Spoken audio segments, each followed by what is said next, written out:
है ना। मैं आज बता दे रहा हूँ कैसे कैसे आपका प्रोग्रेस होगा, ताकि बार बार आप क्वेश्चन नहीं पूछना पड़े आपको। तो बैच 3 की वीकडेज में जो एनालिटिक्स और एनएलएम चल रहा है वो आपका चलता रहेगा। बैच 1 और बैच 2 का मॉड्यूल 1 कंप्लीटेड हो गया है। संडे को एलएलएम की प्रैक्टिस हो, कल जो क्लास है ना वो में हम न्यूटन्स लॉ ऑफ मोशन की प्रैक्टिस करेंगे, मेनली फ्रिक्शन, है ना। मेनली जो क्वेश्चंस पे डिस्कस होंगे वो फ्रिक्शन के होंगे, है ना, कि फ्रिक्शन के क्वेश्चंस क्या होंगे संडे को वैसे क्या आपके डिस्कस होंगे, राइट। तो अब बैच 1 बैच 2 वालों का काम ये है कि आप पूरा जो एनएलएम है वो कंप्लीट करो, है ना, कि भाई अच्छे से इसको कंप्लीट करो, आप इसके पीछे लग जाओ, है ना। भाई जो मॉड्यूल 1 आपका कंप्लीट हो चुका है इसके पीछे आपको लगना है ना। तो इसके बाद फिर नेक्स्ट वीक जो है ना इसकी डाउट्स क्लास होगी, है ना। नेक्स्ट वीक जो भी क्लास होगी, नेक्स्ट वीक आपके डाउट क्लास होगी, जैसे मैंने ग्रुप में भी लिखा था। नेक्स्ट वीक जो होगी वो इसकी डाउट क्लास, है ना। तो आपका मॉड्यूल 1 कंप्लीट हो चुका है। कल संडे को एलएलएम की प्रैक्टिस होगी जिसमें हम मेनली फ्रिक्शन के क्वेश्चंस करेंगे। तो इन बैचेस की ऑप्शनल है, अगर आप करना चाहते हो तो कर लो, करने से हमेशा फायदा ही होता है। नहीं करना चाहते तो कोई बात नहीं, तो आप अलग से पढ़ ही लेंगे। नेक्स्ट वीक आपके सारे मॉड्यूल 1 की डाउट्स हो, तो जो भी अभी अभी आप डाउट्स ग्रुप में भेज रहे हो ना, अगर आपको लगता है कि हाँ ग्रुप में मेरे डाउट्स हो चुके हैं सेटल, इस स्टूडेंट ने मुझे बता दिया है तो सही है। नहीं तो जिस दिन मैं बोलूंगा भाई अपने क्वेश्चंस डाउट्स के भेज दो तो उसमें मुझे सेंड कर देना। तो जैसे भी होगा क्लास लेके या मैं फिजिकली सॉल्व करके आपको वो भेज दूंगा। लेकिन ध्यान रखना आपको पूरा मॉड्यूल 1 का सिलेबस अगले 1-1.5 हफ्ते के अंदर पूरा कंप्लीट करना है। आप वेट मत करो, आपका मेजर टेस्ट पोस्टपोन हो चुका है आपको पता है, और जब पोस्टपोन हो चुका है तो सारे बैचेस में एक साथ हो, है ना, उसमें किसी का साथ ऐसे फ्लक्चुएशंस नहीं है। तो मेजर टेस्ट पोस्टपोन हो गया तो ऐसा हम वेट नहीं करेंगे कि भाई मेजर टेस्ट तो अब आगे आ रहा है तब हम बाद में करेंगे, ऐसा नहीं। हमेशा इसको कंप्लीट करो, कंप्लीट करके इसको रख दो कि अब मैं इसको नहीं पढ़ूंगा अगला पढ़ूंगा, है ना। हमेशा कंप्लीट करके वाइंड अप करना पड़ेगा सभी कॉलेज बैचेस के लिए पोस्टपोन हो गया है। इसका, किसके सर लिए। अब सब बैच का एक साथ होगा? हाँ अब सारे बैच का मेरे ख्याल से मेजर टेस्ट एक साथ होगा नवंबर, अभी डेट मुझे नहीं पता है, नवंबर में डेट, तो सबका जो है कब हुआ है? एक साथ है ना। तो वो पोस्टपोन्ड हो चुका है, तो सारे बैचेस का जो मेजर टेस्ट होगा वो एक साथ, है ना, फॉर ऑल बैच। तो आपको ग्रुप में बता देंगे, वो हमारा अपना वो हेडेक नहीं, कोई ध्यान रखना। नेक्स्ट वीक तक ये मॉड्यूल कंप्लीट होने चाहिए। जब मैं मॉड्यूल बोलता हूँ तो मतलब ये होता है कि सबसे पहले आपने मॉड्यूल कंप्लीट किया, फिर आपने एनसीईआरटी कंप्लीट की, और फिर आपने जो प्रैक्टिस शीट भेजा गया था वो कंप्लीट। उसके अलावा जो मर्जी आप, उसके अलावा अगर आपके पास और कोई सोर्स है तो उससे भी क्वेश्चन है। और नेक्स्ट वीक में इसके डाउट्स होंगे, अपने डाउट्स क्लियर करके इस मॉड्यूल को आप वाइंड अप करो, है ना। इस मॉड्यूल को आप क्या करोगे, जरिए आपका वाइंड अप। तो ये मैंने जस्ट तक बता दिया कि एक मॉड्यूल हमने ऑलमोस्ट कंप्लीट कर दिया। कल एलएलएम की प्रैक्टिस क्लास होगी जिसमें बच्चों की प्रैक्टिस, तो हायर लेवल के क्वेश्चन हम उसमें करेंगे। और जब आप पूरा मॉड्यूल वगैरह सॉल्व कर लोगे तो उसके बाद ये प्रैक्टिस क्लास तो चलती रहती है। किसी भी दिन मैं बोलूंगा अगले वीक जो है वो एलएलएम की प्रैक्टिस क्लास है हायर लेवल, तो हायर लेवल रिव्यूज चलते रहते हैं। लेकिन हायर लेवल रिव्यूज तभी होंगे ना जब आपको, ऐसे तो एक लेवल पे हम पढ़ रहे हैं अच्छे लेवल पे ही, लेकिन हायर लेवल रिव्यूज तब पढ़े होंगे जब आप मॉड्यूल वगैरह कंप्लीट करोगे, तब आपको ज्यादा मुश्किल वो क्लास में आप कंटिन्यूसली लेते हैं, है ना। ये थोड़ा है, तो मैंने ये क्लियर कर दिया। अब एक चीज आई है ना कि लास्ट ईयर से थोड़ा सा based on the feedback of the students, है ना, भाई लास्ट ईयर जो स्टूडेंट्स का फीडबैक था प्रीवियस ईयर्स में। अच्छा ना एक ईयरफोन वा दिया बेटा बेटा पीछू करला दिया ए माइक मैप करो, नहीं तो मैं सबको म्यूट कर दूंगा अभी, है ना। यहाँ पे लास्ट ईयर का फीडबैक ये था, स्टूडेंट बोलते थे कि जब स्टार्ट करते हैं ना, जैसे मॉड्यूल 1 में बहुत टाइम दे दिया, मॉड्यूल 2 में भी बहुत टाइम दे दिया, तो जब तक आपका ये मॉड्यूल 3 आता है ना तो तब तक स्कूल की एग्जामिनेशन स्टार्ट होती है ना। जब तक मॉड्यूल 3 हम आते हैं तो हर स्टूडेंट्स का ना ये मॉड्यूल 3 जो होता है वो अच्छा खासा वीक होता है ना, उसको कवर अप करने की कोशिश करता है लेकिन कर नहीं पाता है। तो थोड़ा सा हमने इस साल अपनी स्ट्रेटेजी चेंज की है। इस साल हम क्या कर रहे हैं कि भाई मॉड्यूल 1 आपने कर लिया है और मॉड्यूल 2 और मॉड्यूल 3 पैरेलल में चलते हैं, है ना। जैसे बाकी सब्जेक्ट में पैरेलल में चल रहे हैं, मैथ्स और केमिस्ट्री में, फिजिक्स में मॉड्यूल 2 और मॉड्यूल 3 जो होगी वो पैरेलल में चल। बाकी वो जो कंप्लेन थी ना स्टूडेंट्स की कि भाई मॉड्यूल 3 के जब तक चैप्टर सीट वगैरह आते हैं ना तो तक तो और आप यकीन नहीं करोगे लास्ट ईयर 12th वालों का भी वो चैप्टर हुआ ही नहीं है, अभी पढ़ेंगे वो 12th कंप्लीट करने के बाद। तो वो सिचुएशन आपके केस में नहीं आया, इसलिए हमने सोचा है कि चूंकि मॉड्यूल 1 कंप्लीट हो गया है, बैच 3 और वो करोना का भी कुछ दिन में हो जाएगा, तो जो मॉड्यूल 2 और मॉड्यूल 3 होगी ये पैरेलल में है ना, वीकडेज एंड वीकेंड्स जैसे चलते है ना। तो अभी यही चीज है कि आपको जब जो चीज स्ट्रॉन्ग करनी है ना, वो अभी आपने एक्चुअली काफी मेजर टेस्ट का सिलेबस मोर लेस ऐसे ही होगा जैसा अभी भेजा गया, तो मोर सिलेबस तो ऑलमोस्ट आप कंप्लीट कर ही चुके। तो अब आप जो फोकस करोगे ना, हम एक इंडिपेंडेंट टॉपिक आज स्टार्ट करने जा है ना, कि आज हम एक इंडिपेंडेंट टॉपिक स्टार्ट करेंगे, that is your heat and thermodynamics, है ना, क्योंकि आपको पता है 11th में दो चीज है, या तो आपका मैकेनिक्स है या हीट वाला पोर्शन है। तो आज जो हम टॉपिक स्टार्ट करने जा रहे हैं, we are going to start the heat and thermodynamics, और कल फ्रिक्शन के क्वेश्चंस की प्रैक्टिस करेंगे, आगे भी करते रहेंगे हीट एंड थर्मोडायनेमिक्स। तो उसको आप चिंता मत करो, तो मुझे पता है कि किस तरह से उसको करना, हीट एंड थर्मोडायनेमिक्स। तो एक बहुत बड़ा चैप्टर है ये, है हेलो ना। सर। आप बताओ।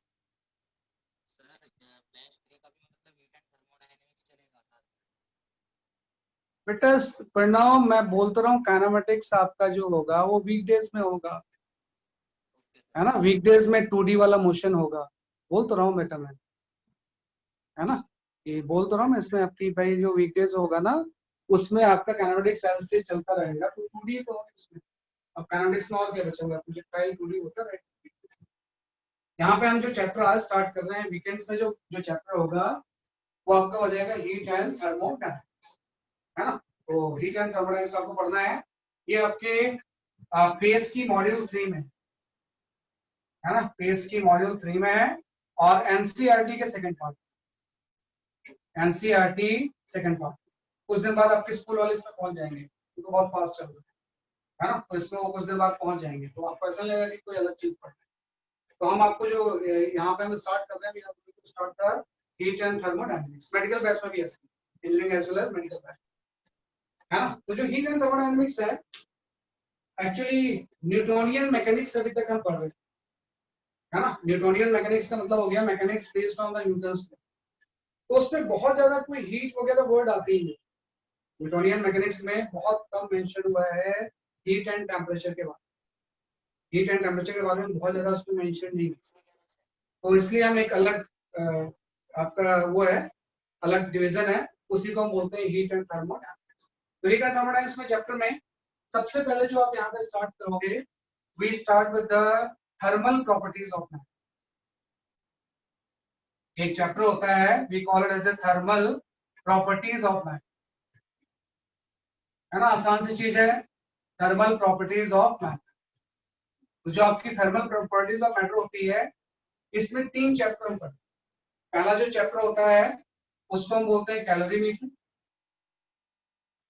पहला जो चैप्टर है this is known as a calorimetry, और सेकंड जो होता है इसको हम बोलते हैं थर्मल एक्सपेंशन, थर्मल एक्सपेंशन, है ना। और जो थर्ड टॉपिक इसमें होता है we call it as a heat transfer, heat transfer, है ना। तो थर्मल प्रॉपर्टीज ऑफ मैटर जो आपका टॉपिक है, चैप्टर है, इसमें 3 टॉपिक होते हैं, calorimetry, thermal expansion and heat transfer. इसका न्यूटोनियन मैकेनिक्स से कोई मतलब नहीं, जो भी आपने लॉज ऑफ मोशन काइनेटिक्स वगैरह पढ़ा है उससे एकदम इंडिपेंडेंट चैप्टर है ना, तो उसका नॉर्मली उस चैप्टर से उतना ज्यादा कोई रिलेशन नहीं, एक अलग ही डिवीजन है। तो calorimetry, thermal expansion and heat transfer. तो सबसे पहले जो चीज हम यहाँ पे स्टार्ट करते हैं, सबसे जो बेसिक चैप्टर होता है, we start with the calorimetry, है ना। यहाँ पे जो हम चैप्टर पढ़ते हैं वी स्टडी द कैलोरीमेट्री, है ना। तो जो कैलोरीमेट्री चैप्टर होता है, calorimetry is the science of measurement and transfer of, जब भी हम कैलोरीमेट्री की बात करेंगे तो calorimetry is the science of measurement, है ना। ये क्या होता है बेसिकली आपका science of measurement and transfer of heat, transfer of heat. भाई फिजिक्स के जिस टॉपिक में हम साइंस ऑफ मेजरमेंट और एंड ट्रांसफर ऑफ हीट की बात करते हैं, उसी टॉपिक को हम क्या बोलते हैं सिंपली आपकी कैलोरी में। न्यूटोनियन मैकेनिक्स इसके बारे में कुछ भी नहीं बोलते, वरना उसमें साइंस में उस हीट और टेम्परेचर में टोटली वो इग्नोर है। तो हम यहाँ पे कैलोरीमेट्री की बात करते हैं, it's science of measurement and transfer of. अब एक्चुअली थोड़ी सी प्रॉब्लम आ गई कि एक हीट वर्ड आ गया। बेसिकली आपका हीट वर्ड क्या होता है? तो वैसे हीट हम जानते हैं, हीट जो होता है ये ट्रांसफर ऑफ एनर्जी के लिए होता है। तो जब भी आप हीट वर्ड यूज करोगे तो हीट वर्ड जो होता है this is the energy in transit, है ना, कि भाई जो ट्रांजिट में एनर्जी होती है उसी को हम क्या बोलते हैं, जैसे कि आपका हीट। लेकिन पहले के जो साइंटिस्ट थे ना वो ऐसा नहीं मानते थे, है ना। हिस्टोरिकली साइंटिस्ट ये मानते थे कि जो हीट एंड एनर्जी है वो डिफरेंट थिंग, है ना, कि भाई आपको हम जानते हैं कि हीट एंड एनर्जी सेम चीज ही होती है, हीट एनर्जी वर्क तीनों चीजें क्या है कि आपकी सेम। लेकिन जो अर्लियर साइंटिस्ट थे, है ना, हिस्टोरिकली अगर देखा जाए, है ना, कि historically heat and energy are considered as different, considered as different, है ना, कि अर्लियर क्या था कि हीट एंड एनर्जी को डिफरेंट थिंग हम मानते, हम बोलते थे हीट कोई अलग चीज है, एनर्जी कोई अलग चीज है, इन दोनों में कोई रिलेशन नहीं। अब हम जानते हैं हीट एंड एनर्जी क्या है कि आपकी सेम चीज। इसलिए जब पहले के साइंटिस्ट जो थे ना वो आपकी हीट जब लिखते थे तो हीट की जो यूनिट लिखते थे वो कैलोरी लिखते थे, है ना, और जब वो एनर्जी लिखते थे, है ना, तो एनर्जी की यूनिट वो जूल लिखते थे, है ना, दोनों की यूनिट भी अलग अलग मानते थे, बोलते थे कि हीट एंड एनर्जी में एज सच कोई रिलेशन है ही नहीं अर्लियर, है ना। तो हीट की यूनिट वो लिखते थे कैलोरी और एनर्जी की यूनिट क्या लिखते थे जैसे आपकी जूल। लेकिन जो शुरू में मैंने एक आपको पोस्टर दिखाया था जेम्स प्रेस्कॉट जूल का, है ना, सिंपल सा जूल ने बहुत सारे एक्सपेरिमेंट्स किए, है ना, कि भाई जूल ने ही एस्टेब्लिश किया था कि जो हीट एंड एनर्जी है वो सेम थी, है ना, कि जो जेम्स प्रेस्कॉट जूल का था तो सिंपल सा joule establish right relation between energy and heat, relation between energy and heat। जो आपका जेम्स प्रेस्कॉट जूल थे इन्होंने पहली बार एस्टेब्लिश किया था कि there is indeed a relation between the energy and heat. और उसने बोला था भाई जब एनर्जी का ट्रांसफर ही हीट होता है, जब एनर्जी एक जगह से दूसरी जगह ट्रांसफर होती है तो वही चीज को हम क्या होता है जैसे आपका हीट। एक्चुअली में हिस्टोरिकली क्या था कि अगर साइंटिस्ट ये नहीं मानते थे कि हीट एंड एनर्जी जो है वो सेम थिंग, अलग अलग मानते थे, तो फिर वो कंजर्वेशन ऑफ एनर्जी को भी नहीं मानते थे। अगर कोई ये मान ले कि हीट एंड एनर्जी अलग अलग चीज है तो वो तो कंजर्वेशन ऑफ एनर्जी को एस्टेब्लिश कर ही नहीं सकता ना। अगर ये डिफरेंट है, अगर इसको हम डिफरेंट मान लें तो मतलब इसके according conservation of energy is not valid, conservation of energy was not establish, energy was not establish, भाई ये एस्टेब्लिश नहीं हुई थी। कि जब तक साइंटिस्ट ये मानते थे कि हीट अलग चीज है, एनर्जी अलग चीज है, conservation of energy was not a well established fact, कि फिजिक्स का हम फंडामेंटल प्रिंसिपल उसको नहीं मानते। लेकिन जेम्स प्रेस्कॉट जूल ने बोला कि नहीं, इंडीड एनर्जी एंड हीट में क्या आपका रिलेशन है, तो उसने बोला अगर ऐसा है then conservation of energy is established. James Prescott Joule ने ही एक प्रिंसिपल दिया था conservation of energy, energy can neither be created not destroyed, बल्कि एक फॉर्म से दूसरे फॉर्म में क्या होती है आपके ट्रांसफर होती है। तो जो कंजर्वेशन ऑफ एनर्जी का कांसेप्ट था it is given by the James Prescott joule, है ना। पहले के साइंटिस्ट को बड़ा मतलब उनके लिए बड़ा एक ये वंडर था, वंडर ये था कि जैसे कोई रफ सरफेस है ना, मैं बोलता हूँ कि ये कोई सरफेस रफ है ना, अगर रफ सरफेस में कोई ब्लॉक है इसको मैंने कोई वी दे दिया, है ना, कि 20 फीट से मैंने इसको प्रोजेक्ट कर दिया, तो आपको पता है जैसे आप 20 फीट से प्रोजेक्ट करोगे इसकी जो काइनेटिक एनर्जी होगी ये काइनेटिक एनर्जी आपकी हो जाएगी हाफ एमवी स्क्वायर। अगर आप इसको 20 से प्रोजेक्ट करोगे तो उसकी जो काइनेटिक एनर्जी होगी हाफ एमवी स्क्वायर हो जाएगी। और चूंकि ये रफ सरफेस है तो हम जानते हैं इसके ऊपर फ्रिक्शन पीछे लगेगा, और फ्रिक्शन पीछे लगेगा तो कुछ देर बाद ये रेस्ट पे आ जाएगी, है ना, तो रेस्ट पे आ जाएगी। भाई अगर आपने 20 से प्रोजेक्ट किया तो इसकी काइनेटिक एनर्जी इतनी थी, अल्टीमेटली ये रेस्ट पे आ जाएगी। हाँ, तो पहले के साइंटिस्ट के लिए मतलब ये बड़ी अजीब सी चीज थी उनके पास इस चीज का आंसर नहीं था कि अगर इसकी kinetic energy half M V square से 0 हो गई तो वो कहाँ चली गई। हाँ, उनके पास इस चीज का आंसर नहीं था। हिस्टोरिकली जेम्स प्रेस्कल जूल के पहले साइंटिस्ट के पास इस चीज का आंसर नहीं था कि जो काइनेटिक एनर्जी 0 हो गई है वो कहाँ गई, वो उधर डिसअपीयर हो। लेकिन अब हम जानते हैं कि भाई ये एनर्जी कहाँ गई। हाँ, कि जूल ने स्टैब्लिश किया कि भाई एनर्जी हीट में कन्वर्ट हो सकती है। तो हम ही जानते हैं कि जो काइनेटिक एनर्जी है वो हीट में कन्वर्ट होती है। तो बेसिकली अब हम जानते हैं कि इसके बारे में पहले के साइंटिस्ट का तो क्वेश्चन मार्क था कि इसकी काइनेटिक एनर्जी जो होगी वो कहाँ चली। लेकिन अब हम जानते हैं in this case kinetic energy convert into heat, convert into heat. Work done against friction या हीट में काइनेटिक एनर्जी क्या हो गया सर, आपकी कन्वर्ट वही आ गया सर कि काइनेटिक। हेलो हाँ बोलो। सर, ये कैसे पता चला सर ये 0 है तो हीट ही में कन्वर्ट हुआ है? तो वही तो एक्सपेरिमेंट के थ्रू आया कि हीट में कन्वर्ट हो जाता है, जो भी टेम्परेचर है वो राइज हो जाता है इस चीज में, और टेम्परेचर राइज होता है तो हीट ही तो आएगा। अगर टेम्परेचर राइज हो रहा है किसी चीज का तो हीट ट्रांसफर सही होता है। वो एक्सपेरिमेंट से ही आया सारा कुछ, जो भी हम लॉ जानते हैं वो एक्सपेरिमेंट के थ्रू ही है। तो इसकी काइनेटिक एनर्जी जो कन्वर्ट होती है किसमें कन्वर्ट होती है, हीट में। अब सही है, कंजर्वेशन ऑफ एनर्जी के अकॉर्डिंग सही हो गया, एनर्जी गायब नहीं हुई बल्कि काइनेटिक एनर्जी किसमें कन्वर्ट हो गई, जैसे कि आपकी हीट है ना। तो मतलब जेम्स प्रेस्कल जूल के एक्सपेरिमेंट के बाद हम ये मान के चलेंगे कि जो हीट एंड एनर्जी है आपस में कन्वर्ट हो, कि भाई हीट एनर्जी में कन्वर्ट हो सकती है, एनर्जी किस में कन्वर्ट हो सकती है, जैसे कि आपकी हीट। और अगर हम टोटलिटी में देखें तो कंजर्वेशन ऑफ एनर्जी क्या होगा, जैसे कि आपका वैल्यू। राइट, तो वही चीज है कि जैसे आज जब आप शुरू में पढ़ते थे ना, काइनेटिक्स पढ़ते थे, तो आप मोशन के पैरामीटर्स पढ़ते थे कि भाई वेलोसिटी, डिस्प्लेसमेंट, डिस्टेंस क्या होता है। लॉज ऑफ मोशन पढ़ते हो तो उसमें फ्री बॉडी डायग्राम पढ़ते हैं फोर्सेस के बारे में। वैसे ही अब आप एक नया चीज स्टार्ट कर रहे हो ना, तो इसके भी कुछ टर्म्स होते हैं कि भाई कुछ बेसिक टर्म्स हैं, क्योंकि एक नया फील्ड स्टार्ट हो रहा है तो इसमें कुछ बेसिक टर्म्स हैं वो आपको पहले पता होना चाहिए।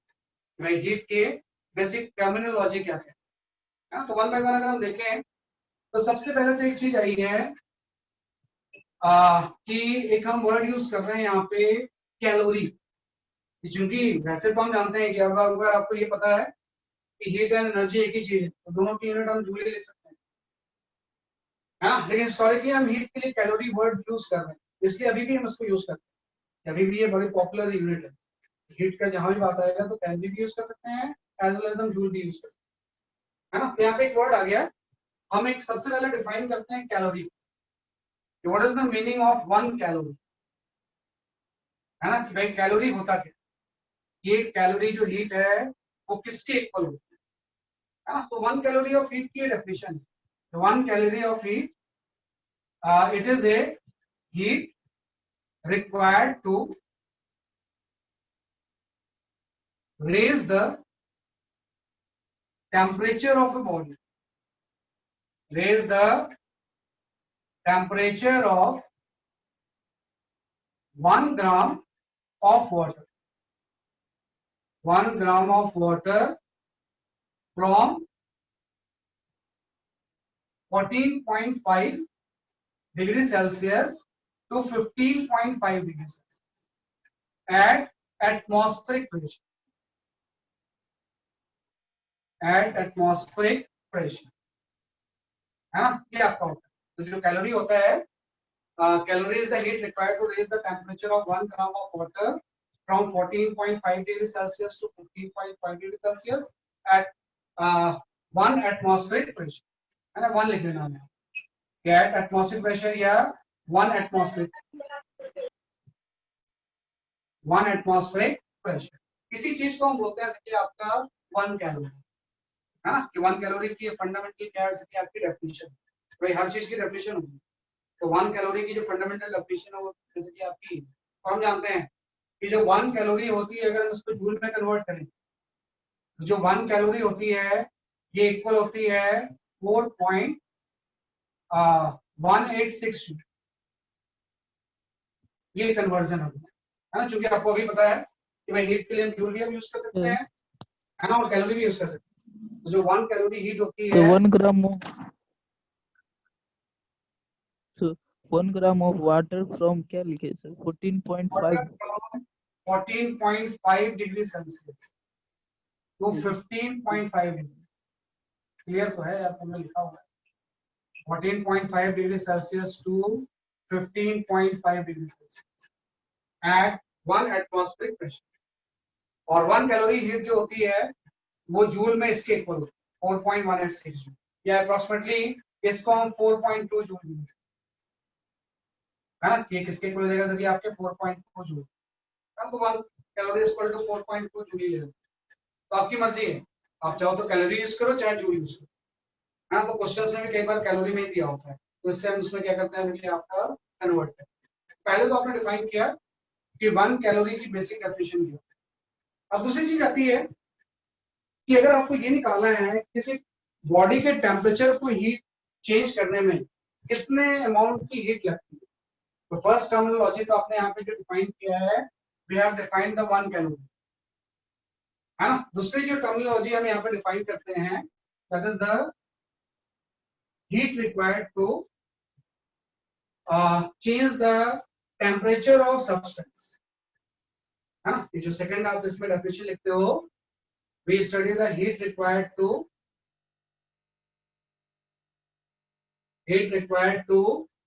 change the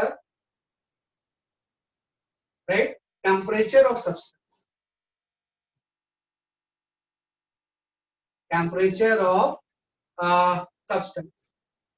कोई भी अगर सब्सटेंस है तो उसके टेम्परेचर को चेंज करने में कितनी हीट रिक्वायर्ड है ना। तो आपको है किसकी डेफिनेशन सिंपल सही हो जाए, Q इक्वल टू होता है जैसे आपका ms इंटू डेल्टा टी, है ना। तो भाई किसी भी सब्सटेंस के अगर मुझे टेम्परेचर को चेंज करना है तो जो हीट Q रिक्वायर्ड होगा वो ms इंटू डेल्टा टी होगा, है ना। इसमें हम m जानते हैं, m जो होगा उस बॉडी का क्या हो जाएगा मास, s जो हो जाएगा that is the specific heat, है ना। हर बॉडी मैटर की अलग अलग स्पेसिफिक हीट होगी, एंड डेल्टा टी जो हो जाएगा that is change in temperature. ये जो चीज हो जाएगी वो क्या हो जाएगी इसकी आपकी चेंज इन टेम्परेचर, है ना। तो अगर मैं किसी m kg मास को जिसमें कि स्पेसिफिक हीट एस है, अगर डेल्टा टी से टेम्परेचर में चेंज करना इंक्रीज या डिक्रीज तो इतने अमाउंट की हीट चाहिए, तो Q इक्वल टू हो जाएगा ms इंटू डेल्टा। तो हर चीजों की आपको स्पेसिफिक हीट क्वेश्चन में दी होती है। अगर एमोनियम है तो उसकी स्पेसिफिक हीट कितनी है ना। अगर आपका स्पेसिफिक हीट क्लियरली विजिबल नहीं है। सब क्लियरली विजिबल है, आपका कनेक्शन सही नहीं है ना। सर स्पेसिफिक हीट क्या होता है sir, heat required to change the temperature of the substance, है ना। और यहाँ से ऐसा हम बोलते हैं specific heat. Actually specific heat यहाँ से हम डिफाइन करते हैं कि S की वैल्यू जो होती है ना वो होती है बेसिकली आपकी Q divided by m into delta. तो अगर मैं किसी चीज की मास 1 ले लूं, मास आप 1 kg ले लो, और डेल्टा टी को अगर 1 डिग्री सेल्सियस ले लो, है ना, तो उसको चेंज अगर 1 kg मास को अगर टेम्परेचर मुझे 1 डिग्री सेल्सियस से चेंज करना है, 1 ग्राम ले लेते हैं, यूनिट मास का मतलब 1 ग्राम, 1 ग्राम मास को अगर मुझे टेम्परेचर 1 डिग्री सेल्सियस से चेंज करना है तो जितने अमाउंट का हीट लगेगा उसी को हम स्पेसिफिक हीट। तो हर मैटर अलग अलग अमाउंट का हीट ले, उसके अगर 1 ग्राम अमाउंट को 1 डिग्री सेल्सियस से चेंज करना है तो सबके लिए हीट अलग अलग होगी, तो सबकी स्पेसिफिक हीट भी क्या होती है जैसे कि आपकी डिफरेंट। तो स्पेसिफिक हीट जो है ये मैटर की क्या होती है जैसे कि आपकी प्रॉपर्टी है। लेकिन फिलहाल आप इसमें फोकस करते हैं कि भाई किसी भी चीज के टेम्परेचर को अगर मुझे किसी भी अमाउंट से चेंज करना है ना, स्पेसिफिक हीट जब हम डिफाइन करते हैं तब तो मास 1 ग्राम फिक्स कर दिया, डेल्टा टी 1 डिग्री सेल्सियस ले लिया, तो स्पेसिफिक हीट यहाँ से आ गई कि कितनी हीट रिक्वायर्ड होगी। लेकिन एक बार स्पेसिफिक हीट आपने यहाँ से निकाल लिया, फिर जब यहाँ पुट करोगे तो मास एंड टेम्परेचर चेंज कुछ भी ले सकते हो, कि मास एंड टेम्परेचर चेंज कुछ भी लोगे उससे अमाउंट ऑफ हीट आ जाएगी जिससे कि उसके टेम्परेचर को हम इंक्रीज करें। तो वैसे तो क्वेश्चन में आपको दिया होगा कि जो कॉपर है उसकी स्पेसिफिक हीट कितनी है, एल्युमिनियम की कितनी है, लेकिन कुछ चीजों की स्पेसिफिक हीट आपको आनी चाहिए, वो याद होना चाहिए। लाइक अगर मैं यहाँ पे लिखूं what is the specific heat of water, अगर मैं बात करूं what is the specific heat of water, है ना। तो जो specific heat of water SW होता है ये आपको होता है 1 कैलोरी पर ग्राम। जो स्पेसिफिक हीट ऑफ वाटर होगा ये आपका हो जाएगा 1 कैलोरी पर ग्राम डिग्री सेल्सियस। ये स्पेसिफिक हीट ऑफ वाटर हो जाएगा, है ना। स्पेसिफिक हीट ऑफ वाटर अगर हम देखें, यहाँ पे आपने 1 ग्राम ले लिया, यहाँ पे 1 डिग्री सेल्सियस ले लिया, तो जो Q आएगी वो 1 कैलोरी आएगी। तो स्पेसिफिक हीट ऑफ वाटर जो होता है 1 कैलोरी पर ग्राम पर डिग्री सेल्सियस, है ना। ये इसी को अगर मैं लिखूं कि जूल में कितना होगा, तो स्पेसिफिक हीट ऑफ वाटर जो हो जाएगा वो 4200 है, 4200 जूल पर केजी पर डिग्री सेल्सियस, है ना। हमने देखो कैलोरी को जूल में कन्वर्ट करोगे तो 4.2 आ जाएगा, और यहाँ पे कैलोरी पर ग्राम था उसको मैंने जूल पर केजी में कन्वर्ट कर दिया, क्योंकि जब ऐसा यूनिट होगी ना कि भाई ये जो स्पेसिफिक हीट की वैल्यू जो आपने लिखी है ये किसमें लिखी है, एसआई यूनिट। ये किसमें लिखी है, जैसे कि आपकी एसआई यूनिट। तो एसआई यूनिट में अगर आप यहाँ टेम्परेचर केल्विन में नहीं है। देखो जब डिफरेंस हम लिखते हैं ना तो डिफरेंस डिग्री सेल्सियस और केल्विन सेम चीज है भाई। डेल्टा टी जब लिखोगे तो डिफरेंस में डिग्री सेल्सियस लिख लो केल्विन लिख लो कोई तकलीफ नहीं है। जब एब्सोल्यूट टेम्परेचर लिखते हो तो अलग अलग दोनों चीजें भाई। जब डिफरेंस लिखते हैं डेल्टा टी वो तो हमेशा सेम होता है, तो आप डिग्री सेल्सियस पे लिख सकते हो। तो जो इसकी एसआई यूनिट होगी specific heat of water calorie में तो 1 हो जाएगा, लेकिन जब हम इसको जूल में कन्वर्ट करेंगे जूल पर केजी में तो ये 4200 है। ये तो स्पेसिफिक हीट ऑफ वाटर है ना। तो ये आपको याद होना चाहिए, what is the specific heat of water. ये क्वेश्चन में दिया होगा, ये कोई जरूरी नहीं है। ऐसे एक और स्पेसिफिक हीट आप याद रखते हो, दैट इज द स्पेसिफिक तो हीट ऑफ कैलोरी की डेफिनेशन में 14.5 और 15.5 का क्या सिग्निफिकेंस हुआ अगर हमें डेल्टा टी लेना था? देखो स्टैंडर्डाइज लेना है, स्टैंडर्डाइज करना होगा। एक स्टैंडर्ड में सारी चीजें हम करते हैं, है ना। उस 14.5 में वो ज्यादा स्टेबल होता है वाटर जो होता है इस टेम्परेचर रेंज के बीच। तो नॉर्मली जो चीज होती है इनवैल्यूएबल होती है। 14.5 और 15.5 में जो एक्सपेरिमेंटल वेरिएशंस होते हैं वो कम है, इसलिए मैंने ये स्टैंडर्डाइज। एक बार स्टैंडर्ड आ गया तो कहीं भी यूज कर सकते हैं। इसके बाद हम आगे जाते हैं, what is the specific heat of ice. Sir Q क्या है फॉर्मूला में? इसमें फॉर्मूला में क्यू क्या है? Q is the heat required है बेटा। This is the heat required to change the temperature of the substance। कि अगर किसी सब्सटेंस जिसका कि मास m है, स्पेसिफिक हीट S है, अगर उसके टेम्परेचर को मुझे डेल्टा T से चेंज करना है तो कितना हीट चाहिए, वो Q is the heat required to change the sub temperature of the substance। Q amount of heat जो आप सप्लाई करोगे या उससे रिजेक्ट। जब टेम्परेचर बढ़ेगा तो हम सप्लाई करेंगे, और जब टेम्परेचर कम होगा तो उससे हीट क्या होगी, जैसे आपके रिजेक्ट। ऐसे हम यहाँ पे जानते हैं what is the specific heat of ice. भाई जो आइस है इसकी स्पेसिफिक हीट क्या होगी, तो आप जानना आइस की स्पेसिफिक हीट वाटर से हाफ होती है। जब आप यहाँ पे लिखोगे स्पेसिफिक हीट ऑफ आइस, ये आपका होता है 0.5 कैलोरी पर ग्राम डिग्री सेल्सियस।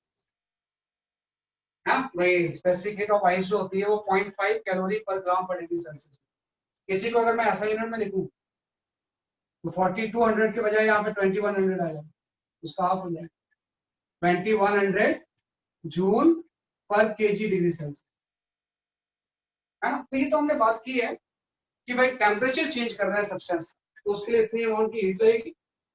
इसमें m बॉडी का मास हो जाएगा, डेल्टा टी टेम्परेचर चेंज हो जाएगा, और s स्पेसिफिक हीट, और स्पेसिफिक हीट हर सब्सटेंस का अलग अलग है ना। वाटर का इतना होगा, आइस का इतना होगा, कोई दूसरी चीज है तो उसका कुछ डिफरेंट होगा। तो हर सब्सटेंस की स्पेसिफिक हीट क्या होती है, जैसे आपके डिफरेंट। तो सेकंड जो पैरामीटर टर्मिनोलॉजी है वो ये फॉर्म है, Q equal to ms into delta. ऐसे थर्ड हम आ जाते हैं, उसको हम बोलते हैं हीट ऑफ ट्रांसफॉर्मेशन, है ना। यहाँ पे हम एक हीट पढ़ते हैं, that heat is known as a heat of transformation. भाई हीट ऑफ ट्रांसफॉर्मेशन क्या होता है, यहाँ पे जो थर्ड चीज आ गई that is your heat of transformation. अभी मैं आपका चैट बॉक्स इसलिए नहीं पढ़ रहा हूँ ना, क्योंकि हो सकता है कि जो पूछ रहे होगे उसके आंसर थोड़ी देर में आपको that's why I am not reading the chat. तो यहाँ पे आ जाएगा जैसे आपके हीट ऑफ, इसको हम बोलते हैं जैसे कि आपका ट्रांसफॉर्मेशन, है ना। ये तो आपने हीट निकाली है, बॉडी का टेम्परेचर चेंज करना, तो Q equal to ms into delta T. Next चीज हम इसमें बढ़ते हैं, we study the heat of transformation. तो हीट ऑफ ट्रांसफॉर्मेशन ये होता है, this is the heat required, heat transfer, heat transfer during phase change, phase change of substance at constant temperature, constant temperature। हाँ कि भाई ये तो आपका था सेम फेज में, टेम्परेचर चेंज करना है तो इतनी हीट रिक्वायर्ड है, this the heat transfer during the change of temperature. अब यहाँ पे टेम्परेचर चेंज नहीं हो रहा है, this is the heat transfer during the phase change of substance at constant temperature, है ना। फेज चेंज का मतलब है कि कोई चीज मेल्ट हो रही है, कोई चीज बॉयल हो रही है, वेपराइज हो रही है, तो मेल्ट हो रही है तो सॉलिड से लिक्विड में आ रही है, क्या उल्टा भी सही है, सॉलिडिफाई हो रही है तो लिक्विड से सॉलिड में आ रही है। अगर कोई चीज वेपराइज हो रही है, जैसे वाटर स्टीम में कन्वर्ट हो रहा है या स्टीम वाटर में कन्वर्ट हो रहा है, तो ये सारी चीज को हम क्या होता है कि आपका चेंज ऑफ फेज। तो heat transfer during the phase change of substance at a constant temperature is called heat of transformation। इसी को हम क्या होता है कि आप, इसी को हम क्या होता है कि आपका heat of transformation। और अपना जो heat of transformation होता है Q, है ना, इसकी वैल्यू होती है ml। जैसे टेम्परेचर चेंज के लिए जो हीट रिक्वायर्ड होता है वो तो आपका होता है ms इंटू डेल्टा टी। तो जो आपका हीट ऑफ ट्रांसफॉर्मर जो फेज चेंज में यूज होता है, इसी को हम हीट ऑफ ट्रांसफॉर्मेशन बोलते हैं। इसकी वैल्यू होती है m इंटू, ये सब कुछ आप जानते हो। m इसमें जो हो जाएगा वो हो जाएगा मास, और L जो हो जाएगा this is known as a latent heat, latent heat. m इसमें मास हो जाएगा और L की वजह से आपका लेटेंट हीट। तो जब फेज चेंज होता है तो इतने अमाउंट की हीट ट्रांसफर होती है, या तो बाहर से सिस्टम में जाएगी या सिस्टम से रिलीज होगी, डिपेंड करता है भाई क्या हो रहा है, फेज चेंज में कौन सा ऑर्डर है कि भाई मेल्टिंग हो रही है, फ्यूजन। तो Q इक्वल टू क्या होता है कि आपका m। तो हम यहाँ पे एक वर्ड यूज करते हैं, इसको दो पार्ट में डिवाइड करेंगे। एक हम वर्ड यूज करते हैं heat transfer, right, during melting or freezing of substance, freezing of substance। कि जब कोई चीज मेल्ट होगी या फ्रीज होगी तो उस टाइम जो हीट ट्रांसफर होगी आपको ये चीज होगी ml होगी, लेकिन L के आगे हम एक वर्ड लगा देंगे, Q इक्वल टू हो जाएगा m इंटू L। हाँ, इस LF को बोलते हैं लेटेंट हीट ऑफ फ्यूजन। यहाँ पे LF जो होगा this is known as a latent heat of fusion, latent heat of fusion यहाँ पर, है ना। तो सिंपल सा heat transfer during the melting और freezing of substance Q equal to क्या हो जाएगा m इंटू LF, और LF इसमें क्या होता है कि आपका लेटेंट हीट ऑफ फ्यूजन, है ना। तो लेटेंट हीट ऑफ फ्यूजन भी डिपेंड करता है, हर चीज का अलग अलग होगा, लेकिन आपको जो मेमोराइज करना है वो वाटर वाले केस को ही करते हैं, वाटर आइस पे। तो मोस्ट कॉमन चीज यही एग्जाम में आती है। तो हम जानते हैं कि जो latent heat of fusion of ice होता है, यहाँ मैं लिख रहा हूँ कि अगर मैं आइस का लेटेंट हीट ऑफ फ्यूजन निकालूं, तो आइस का लेटेंट हीट ऑफ फ्यूजन जो होता है 80 कैलोरी पर ग्राम है। आइस का जो लेटेंट हीट ऑफ फ्यूजन होगा ये आपको याद है, क्वेश्चन में कई बार नहीं भी दिया है ना। हर सब्सटेंस का लेटेंट हीट ऑफ फ्यूजन अलग अलग होगा, लेकिन आइस का लेटेंट हीट ऑफ फ्यूजन जो होगा वो 80 कैलोरी पर ग्राम। मतलब ये हो गया इसका कि 1 ग्राम आइस को अगर आपको मेल्ट करना है तो 80 कैलोरी हीट चाहिए। Latent heat of fusion 80 calorie पर ग्राम का मतलब ये हो गया कि अगर आपको 1 ग्राम आइस को मेल्ट करना है तो 80 कैलोरी हीट चाहिए। या 1 ग्राम वाटर अगर आइस में कन्वर्ट हो रहा है तो 80 कैलोरी रिलीज हो। इसको मैं यहाँ पे अच्छे से लिख देता हूँ भाई, ये आपका आ गया है ना। जैसे यहाँ पे एक वर्ड हम यूज करते हैं, अदरवाइज स्टूडेंट कंफ्यूज होते हैं। जैसे आपने बोला यहाँ पे कि भाई 1 ग्राम आइस है, 1 ग्राम आइस है ना। और आइस जब मेल्ट होती है तो 0 डिग्री सेल्सियस पे होगी, एट 0 डिग्री सेल्सियस है ना। तो अगर 1 ग्राम आइस को 0 डिग्री सेल्सियस करके अगर इसको वाटर में कन्वर्ट करना है ना, तो इसको 80 कैलोरी हीट है ना। इसमें आप कितनी हीट सप्लाई कर दोगे, 80 कैलोरी है ना। 1 ग्राम आइस अगर वाटर में कन्वर्ट होगी 0 डिग्री सेल्सियस पे, तो इसको 80 कैलोरी हीट चाहिए, वो इसका लेटेंट हीट ऑफ फ्यूजन हो जाएगा। इसी का उल्टा, अगर ये वाटर सॉलिडिफाई होकर आइस में कन्वर्ट होगा एट 0 डिग्री सेल्सियस, तो इससे 80 कैलोरी हीट बाहर है ना। भाई 1 ग्राम आइस अगर 1 ग्राम वाटर में कन्वर्ट हो रहा है तो 80 कैलोरी हीट चाहिए होगी। अगर वाटर सॉलिडिफाइड होगा आइस में तो इतनी अमाउंट की हीट इसमें क्या होगी, इसकी आपकी हीट।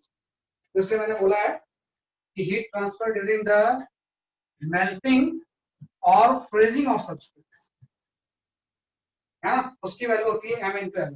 LFS में क्या हो जाएगा, लेटेंट हीट ऑफ फ्यूजन। ऐसे आ जाएगा एक चीज और कि what is the heat transfer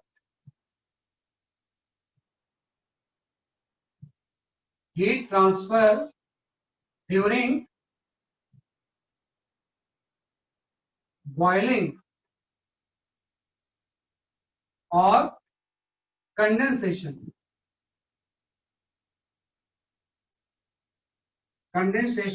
of substance. जब कोई चीज बॉयल या कंडेंस हो रही है तो उस टाइम जो हीट ट्रांसफर होती है वो भी हम निकाल सकते हैं। उसकी जगह पे हम ये लिख लेंगे, बॉयल या कंडेंस जब होती है तो Q की वैल्यू हो जाएगी m into LV है ना। और इसमें LV जो होगा इसको हम बोलते हैं लेटेंट हीट ऑफ वेपराइजेशन है ना। यहाँ पे जो LV होगा, this LV is called as a latent heat of vaporization है ना। यहाँ लिख दे रहा हूँ, ये जो LV है ना, ये आपको होता है लेटेंट हीट ऑफ वेपराइजेशन।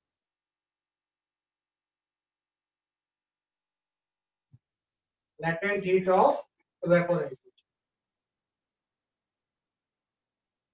हम कोई चीज देखिए, heat of transformation in general level होती है, लेकिन जब सॉलिड से लिक्विड फेज में आएगा ही तो उस टाइम हम फ्यूजन बॉडी यूज करते हैं। और जब लिक्विड से गैसियस फेज में जाएगा, वेपर फेज में, तो हम यहाँ पे क्या यूज करते हैं, लेटेंट हीट ऑफ वेपराइजेशन। तो बस बताया हम वाटर का लेटेंट हीट ऑफ वेपराइजेशन जानते हैं। अगर मैं वाटर की बात करूं तो वाटर का जो लेटेंट हीट ऑफ वेपराइजेशन है ये आपको होता है 540 कैलोरी पर ग्राम है ना। वाटर का जो लेटेंट हीट ऑफ वेपराइजेशन है वो कितना होता है, 540 कैलोरी पर ग्राम। इसका मतलब ये हो गया कि अगर यहाँ पे 1 ग्राम वाटर है ना एट 100 डिग्री सेल्सियस है ना, वाटर का जो बॉइलिंग पॉइंट है वो 100 डिग्री सेल्सियस होता है, तो ये स्टीम में कन्वर्ट हो जाएगा। अगर 1 ग्राम वाटर को आपको 100 डिग्री सेल्सियस पे स्टीम में कन्वर्ट करना है तो आपको इतनी अमाउंट की हीट इसको देनी पड़ेगी, 540 है ना। 1 ग्राम वाटर को अगर स्टीम में कन्वर्ट करना है 100 डिग्री सेल्सियस पे तो 540 कैलोरी की हीट आपको सप्लाई करनी है।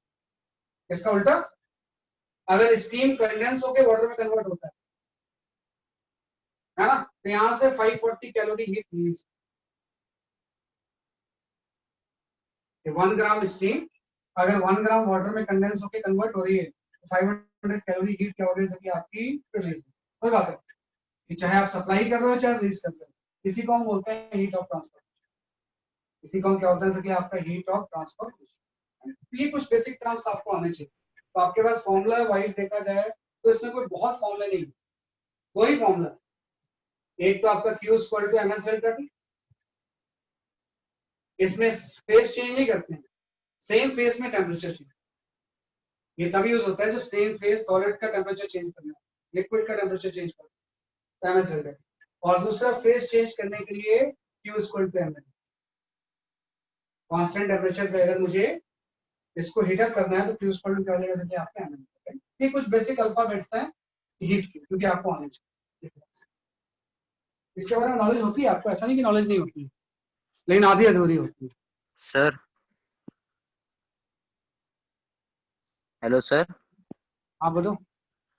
सर ये जो हमने पढ़ा था calorie, heat required to change the temperature of substance और हीट ऑफ ट्रांसफॉर्मेशन, ये हाँ पैरामीटर्स कैलोरीमेट्री के हैं या फिर हीट के हैं? पूरे हर जगह पे यूज होंगे, मेनली थर्मल। कैलोरीमेट्री, मतलब हर जगह पूरे हीट में यूज होंगे, पैरामीटर्स सर ऑफ हीट ही। आपने शुरुआत में सर बताया था कि जो properties, thermal properties of matter होते हैं उनमें 3 चीजें आती हैं, कैलोरीमेट्री, थर्मल एक्सपेंशन और हीट ट्रांसफर। नहीं नहीं, ये पूरा थर्मल प्रॉपर्टीज की हर जगह पे जनरल है, पूरे हीट की प्रॉपर्टी, सिर्फ तो ये कैलोरीमेट्री में। तो ये अब जैसे पैरामीटर्स आप ऑफ हीट हैं। बोल सकते हैं पैरामीटर्स ऑफ हीट, आप ऐसा नहीं बोल सकते ना कि जैसे जो जैसे आपने बोला लॉज ऑफ मोशन में कोई फोर्स वेट लग रहा है, तो जो वेट है वो ऐसा नहीं बोल सकते कि सिर्फ लॉज ऑफ मोशन, वो ग्रेविटेशन में यूज नहीं होता, वहां भी यूज होता है। पूरे यस। मैकेनिक्स की चीजें होती है, वैसे पूरे हीट की, ये जो पूरी चीजें हैं वो किसकी, बेसिकली आपकी हीट की, है ना। ये सर पूरे ये बेसिकली ms डेल्टा t कहाँ से डिराइव हुआ सर? एक्सपेरिमेंटली ड्राइव हुआ है, एक्सपेरिमेंटल डेरिवेशन है। स्पेसिफिक हीट की डेफिनेशन में अभी बता रहा हूँ, ऐसे बता दिया मैंने, है ना। डेल्टा केल्विन भी हो सकता है, यथार्थ आपका कहना सही है। जब आप डेल्टा टी लोगे तो चाहे आप केल्विन लो चाहे डिग्री सेल्सियस लो, बात एक ही होती है ना। बट 273 से 224 हुआ, तो डिफरेंस तो हमेशा सेम ही रहता है चाहे किसी में, तो हर जगह पे हम डिफरेंस ही ले रहे हैं ना, तो डिफरेंस में कोई फर्क नहीं पड़ता। तो आप सही बोल रहे हैं। जो हाँ, जैसे इन सब चीजों की स्पेसिफिक हीट है और लेटेंट हीट है, ये बुक में तो गिवन होंगी ना? हाँ दी तो होती है, यस सर। लेकिन अगर नहीं भी दी है तो ये आपको याद है, ये चीज आपको याद है। Q is the amount of heat है, Q जो है वो हीट का ट्रांसफर है, कितना हीट आपको सप्लाई करना है। वैसे स्पेसिफिक हीट की डेफिनेशन जो है आप बना सकते हो। स्पेसिफिक हीट की यहाँ पे डेफिनेशन क्या होगी, what is the definition of the specific heat? Specific heat की डेफिनेशन ये होगी, amount of heat required, amount of heat required to change the temperature of 1 gram of substance, 1 gram of substance by 1 degree Celsius। इसी को हम specific heat बोलते हैं। जितने amount of heat required होगी change the temperature of 1 gram of substance by 1 degree Celsius, वो specific heat है। Like मैं बोल रहा हूँ कि स्पेसिफिक हीट वाटर की जो है वो 1 है, तो मतलब 1 ग्राम वाटर के अगर 1 डिग्री सेल्सियस से चेंज करना है तो आपको 1 कैलोरी हीट चाहिए। अगर हम बोल स्पेसिफिक हीट ऑफ आइस 0.5 है, मतलब 1 ग्राम आइस का टेम्परेचर अगर मुझे 1 डिग्री सेल्सियस से चेंज करना है तो 0.5 कैलोरी चाहिए। तो ये स्पेसिफिक हीट की डेफिनेशन है, the amount of heat required to change the temperature of 1 gram of substance by 1 sir ये degree। लेटेंट हीट में हम कांस्टेंट टेम्परेचर क्यों रख रहे हैं? फेज चेंज हमेशा कांस्टेंट टेम्परेचर पे होता है। जब भी कोई चीज लिक्विड से सॉलिड फेज में जाती है तो उसका टेम्परेचर चेंज नहीं होता। जैसे आइस मेल्ट हो रही है, तो जब तक आइस वाटर में कन्वर्ट होती रहेगी टेम्परेचर 0 डिग्री सेल्सियस ही। एक बार पूरी आइस वाटर में कन्वर्ट हो गई उसके बाद उसका टेम्परेचर चेंज होता है। जब तक ट्रांसफॉर्मेशन होता है टेम्परेचर कांस्टेंट है। जैसे कोई चीज वेपराइज हो रही है, जब तक वेपराइज होगा उसमें कांस्टेंट टेम्परेचर है, तो सब चीजें कांस्टेंट टेम्परेचर की। फेज चेंज हमेशा कांस्टेंट टेम्परेचर की। ये जस्ट मैंने कुछ बेसिक टर्म्स आपको बताया।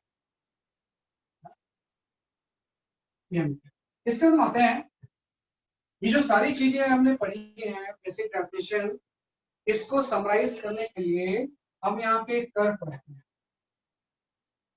We call it as a heating curve. यहाँ पे एक कर्व पढ़ते हैं, we study the heating curve.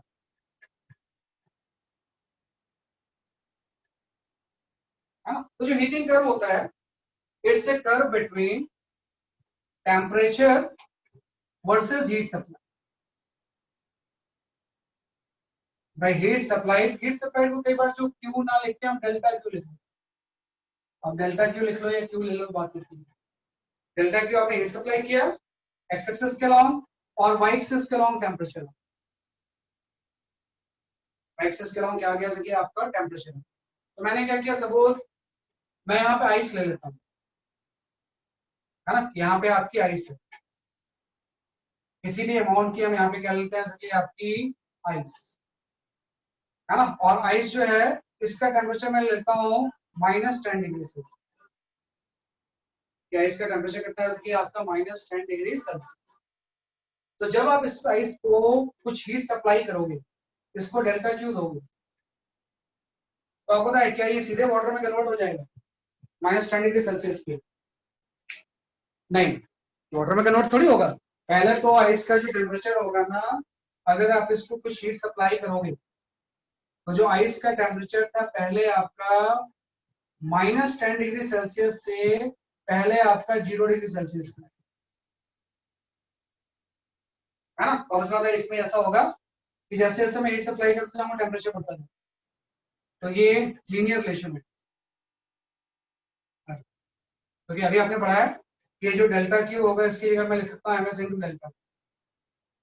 तो m और s तो कांस्टेंट है, तो जो डेल्टा क्यू होगा डेल्टा टी के क्या होगा सके आपका डायरेक्टली प्रोपोर्शनल, है ना। तो जो इसको भी आप डेल्टा टी क्या 3 है, ये आपने यहाँ पे हीट सप्लाई किया तो उसका टेम्परेचर बढ़ता गया, है ना। और एक यहाँ पे आ जाएगा, इसी को हम बोलेंगे मेल्टिंग पॉइंट Tm, है ना। Tm जो है वो आपका आ जाएगा मेल्टिंग।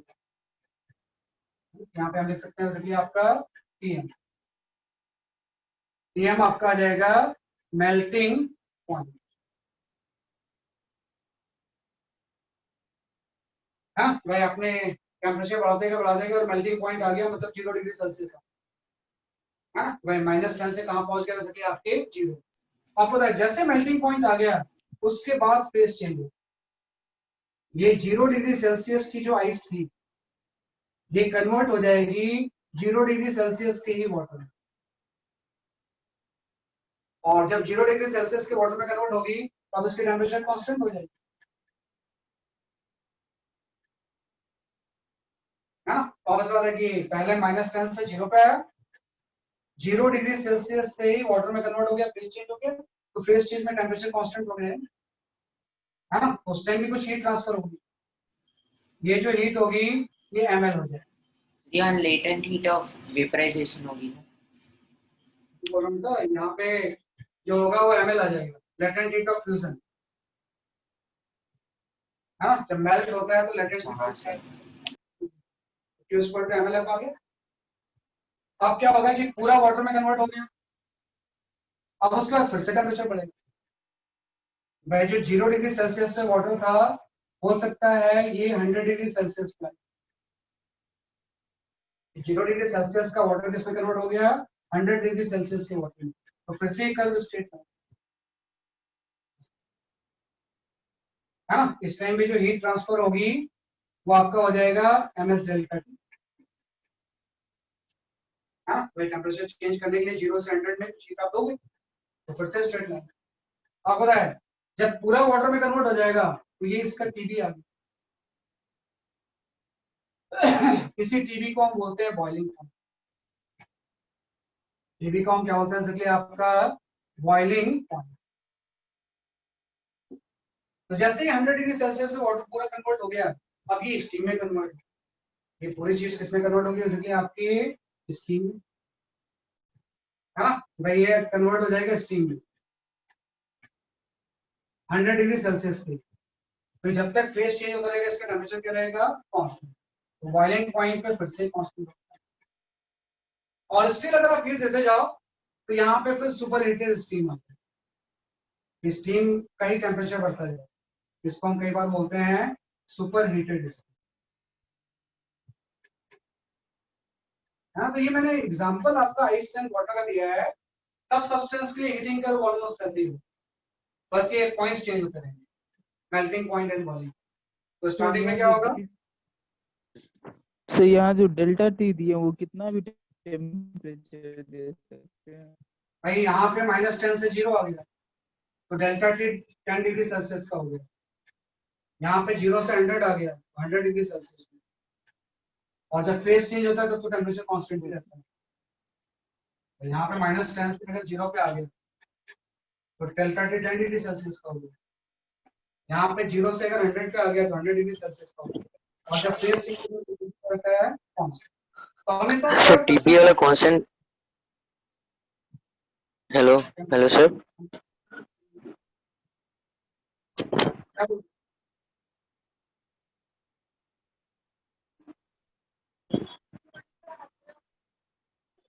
ठीक है, तो ये जो हमने इसमें डिफाइन, जिस तरह से आपने इसमें क्या किया सके आपका डिफाइन, तो इसी चीज को हम बोलते हैं हीटिंग। कि पहले सॉलिड का टेम्परेचर मेल्टिंग पे पहुंचा, सॉलिड मेल्ट होकर लिक्विड में कन्वर्ट हो गया, लिक्विड का टेम्परेचर बॉइलिंग में पहुंचा, बॉइलिंग मेल्ट होकर स्टीम में कन्वर्ट हो गया, वेपोराइज हो गया, उसके बाद फिर टेम्परेचर बढ़ सकता है, उसी को हम सुपर हीटेड स्टीम बोलते हैं। तो इसी पूरी चीज का हमने यहाँ पे क्या बनाया जैसे आपका हीटिंग। अब एक चीज थोड़ा सा ध्यान रखना कि ये जो हीटिंग कर्व बना हुआ है, हमेशा जो चीज होती है ना, हम स्लोप वगैरह के टर्म्स में सोचते हैं। अगर मैं आपसे बोलूं कि ये जो हीटिंग कर्व है, इसका ये वाला एंगल सपोज थीटा है, तो जो इसका स्लोप होगा tan थीटा 1 है ना, इसका जो स्लोप होगा tan थीटा 1, ये किसके इक्वल हो जाएगा? tan थीटा 1 हो जाएगा delta T by delta Q हो जाएगा। अगर मैं इसका स्लोप ले लूं, भाई ये जो डिफरेंस होगा वो डेल्टा टी हो जाएगा, टेम्परेचर चेंज, और ये हीट सप्लाई हो जाएगा। तो delta T by delta Q आ गया, और डेल्टा क्यू अभी हम जानते हैं ms डेल्टा टी होता है। यहाँ से डेल्टा टी आपका ये आ गया और ये चीज आ गया ms डेल्टा। तो जो इसका स्लोप होगा tan थीटा 1, ये हाफ ऑफ ms होगा। इसका जो स्लोप होगा वो क्या हो जाएगा? ये आपका हाफ ऑफ ms है ना, sorry half of ms 1 by ms हो जाएगा। इसका जो स्लोप होगा 1 बाई ms की क्या होगा? कर दो यार, म्यूट कर दो। ऐसा क्या पूछने माइक म्यूट कर दो। कुछ बच्चे कहीं के समझते ही नहीं है, बाकी मैसेज में लेते रहता हूँ सब समझ जाते हैं। माइक म्यूट करना, उनको कितना बार भी बोल दो उनका माइक ऑन रहता है।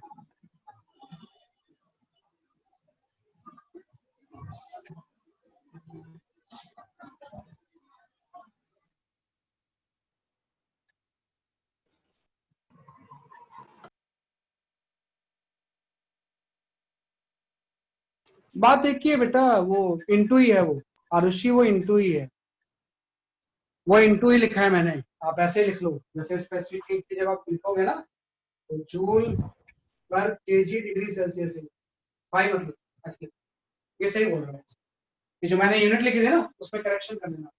सही, स्पेसिफिक हीट की जब आप यूनिट लिखोगे तो कैलोरी पर ग्राम डिग्री सेल्सियस यही लिखना, डिवाइड करके, मतलब डिवाइड में कंफ्यूजन क्रिएट करता है, तो इसे लीनियरली मल्टीप्लाई है ना, तो ग्राम डिग्री सेल्सियस को मल्टीप्लाई करते हैं। तो ये आपका स्लोप आ गया। tan थीटा 1 की वैल्यू क्या हो जाएगी?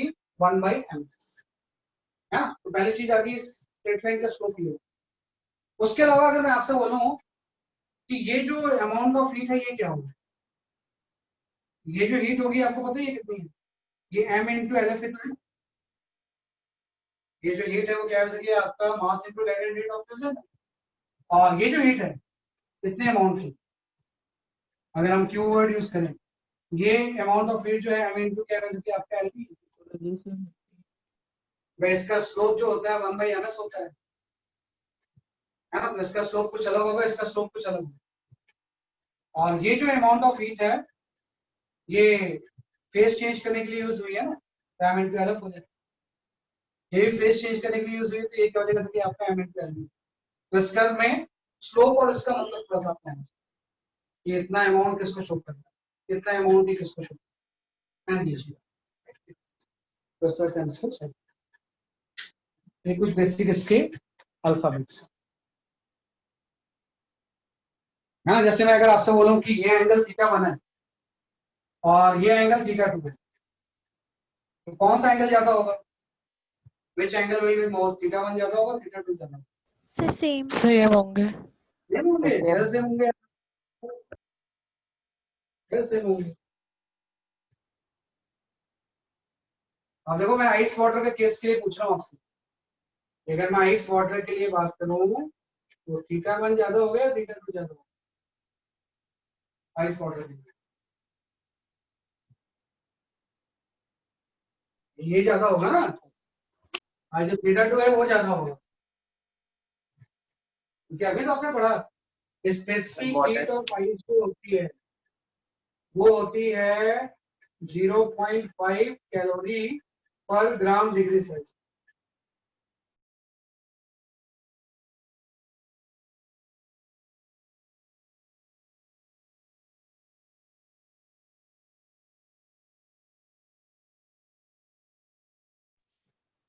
है ना, कि स्पेसिफिक हीट जो होती है कितनी होती है? 1 कैलोरी पर ग्राम डिग्री सेल्सियस, है ना। तो अब देखो, जिसका स्पेसिफिक हीट ज्यादा होगा उसका ये एंगल कम हो जाएगा। यस इनवर्सली प्रोपोर्शनल होगा, ऐसा होगा। तो जिसकी स्पेसिफिक हीट ज्यादा होगी उसका एंगल क्या होगा? कम होगा। तो आपको पता है यहाँ पे तो वाटर हम यूज कर रहे थे, इस जगह पे था, सॉरी इस जगह पे आइस थी, है ना। इस जगह पे क्या थी? जैसे कि आपकी आइस, और इस जगह पे वाटर। तो आइस का स्पेसिफिक हीट कम होता है, मतलब इसका एंगल ज्यादा होगा, और वाटर का स्पेसिफिक हीट ज्यादा होता है, मतलब इसका एंगल क्या होगा? कम होगा। अगर मैं आइस वाटर के केस पे देखूं तो मैं ऐसा बोल सकता हूँ कि इस केस में थीटा 1 की जो वैल्यू होगी वो थीटा 2 से ज्यादा। थीटा 1 यूज हो रहा था आइस के टेम्परेचर चेंज के लिए, तो आइस की स्पेसिफिक हीट कम होती है, उसका एंगल ज्यादा होगा। थीटा 2 हम यूज कर रहे थे वाटर के टेम्परेचर चेंज के लिए, तो वाटर की स्पेसिफिक हीट ज्यादा होती है तो उसका एंगल कम होगा, तो theta 1 will be greater than theta. ऐसे ही अगर आपसे बोले कि इन दोनों में से कौन सा ज्यादा कौन सा कम हो, m इंटू एल भी ज्यादा होगा या m इंटू एल एफ ज्यादा होगा? दूसरी बात है कि m इंटू एल भी ज्यादा होगा, m into L B will be more than m into L. ये भी आपने पढ़ा है कि एल बी की जो वैल्यू होती है वो तो 540 होती है, और एल एफ जो होता है वो कितना होता है? कि आपके 80 होता है अगर हम आइस वाटर की बात करें। मैंने अभी पढ़ा ना, latent heat of vaporization of water कितना होता है? 540। ये वाला टर्म ज्यादा होगा और ये वाला टर्म क्या होगा? इसलिए आपका कम। तो हीटिंग कर्व में ये स्लोप और वो सेक्शन का मतलब आपको आना चाहिए। एक बार न्यूमेरिकल सिस्टम पर कि पूरा फेस चेंज का फिनोमेना किस तरह से, किस तरह से पूरा का फेस चेंज का क्या होता है सकते आपका फिनोमेना होता है।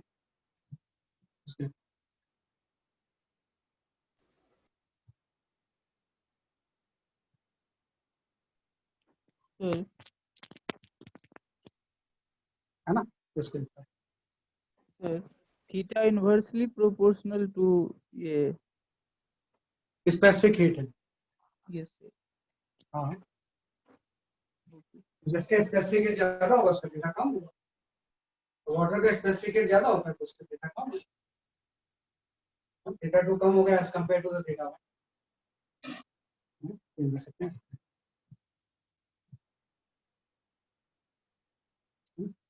ये जस्ट हमने इसमें चीजें डिफाइन की, थोड़ा सा लिख लो आप इसे।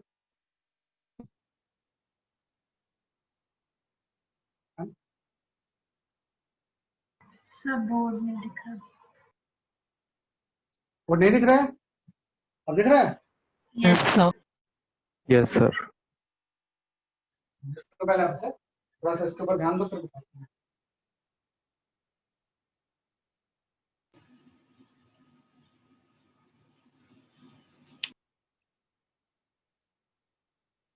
तो इसी को हम बोलते हैं हीटिंग का।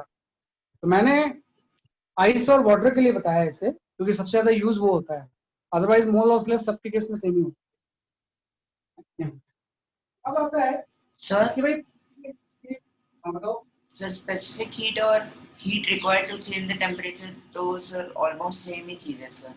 नहीं अलग चीज है, अलग चीज। स्पेसिफिक हीट जब हम वर्ड यूज कर रहे हैं ना तो 1 ग्राम और 1 डिग्री सेल्सियस, और जब हीट रिक्वायर्ड की बात कर रहे हैं तो मास कुछ भी हो सकता है, टेम्परेचर चेंज कुछ भी हो सकता है। हाँ तो sir meaning same है sir, but units different है. स्पेसिफिक हीट जब मैं वर्ड यूज कर, यूनिट सेम, यूनिट सेम। जब मैं स्पेसिफिक हीट वर्ड यूज कर रहा हूँ और यूनिट भी अलग अलग है, स्पेसिफिक हीट में तो पर ग्राम पर डिग्री सेल्सियस लिख रहे हैं, और जब मैं हीट रिक्वायर्ड लिखूंगा तो ये तो आपको कैलोरी में आएगा ना, कितने कैलोरी हीट रिक्वायर्ड, दोनों अलग चीज है ना। Q इक्वल जब आप निकालोगे तो ms इंटू डेल्टा टी हो जाएगा। जैसे मुझे निकालना है -10 से 0 आने में कितने हीट चाहिए, मैं यहाँ पे लिख दूंगा। मास मुझे पता नहीं है तो मास में 2 ग्राम ले सकता हूं। स्पेसिफिक हीट कितना होता है इसका 0.5 और टेम्परेचर चेंज 10, तो Q इक्वल टू जो होगा तो मास आपका पर किलो 10 के भाई 2 ग्राम अगर हम आइस ले लें, मास की वैल्यू अगर मैं 2 ग्राम ले लूं तो 2 ग्राम आइस के टेम्परेचर को अगर मुझे 10 डिग्री सेल्सियस से चेंज करना है तो जो हीट रिक्वायर्ड होगा वो 10 कैलोरी, वो अलग चीज है। हीट रिक्वायर्ड तो कैलोरी में आंसर है, और स्पेसिफिक हीट फिक्स होता है जी, कोई कांस्टेंट है। क्या स्पेसिफिक हीट तो बॉडी की प्रॉपर्टी है, वो मैटर की, वो तो फिक्स है। यूं तो अलग अलग केस में मास चेंज करते रहेंगे, टेम्परेचर चेंज करते रहेंगे तो चेंज होता रहेगा। Yes. अब एक चीज आती है कि बेसिक्स जानने के बाद what is the basic principle जिसके के ऊपर ये सारी चीजें वर्क करती है, उसी को हम बोलते हैं प्रिंसिपल ऑफ कैलोरीमेट्री। हमें यहाँ पे जो नेक्स्ट चीज पढ़ते हैं, we study the principle of calorimetry. हाँ एकदम सिंपल सा प्रिंसिपल, जैसे अपने यूनिट्स एंड मेजरमेंट में प्रिंसिपल ऑफ होमोजेनिटी पढ़ा था, वैसे एक प्रिंसिपल ऑफ कैलोरीमेट्री होता है। हम यहाँ पे एक वर्ड यूज करते हैं फॉर आइसोलेटेड सिस्टम, यहाँ पे जस्ट आपका ये आ जाएगा फॉर आइसोलेटेड सिस्टम। कोई सिस्टम अगर आइसोलेटेड है सराउंडिंग से, हीट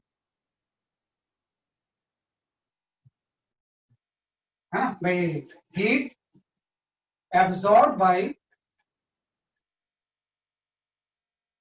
भाई, कोई भी अगर आइसोलेटेड सिस्टम ले लें, कोई भी अगर प्रॉपर इसका डेफिनेशन लिखते हैं वैसे, इसका अगर हम प्रॉपर डेफिनेशन लिखें, वेट फॉर मी,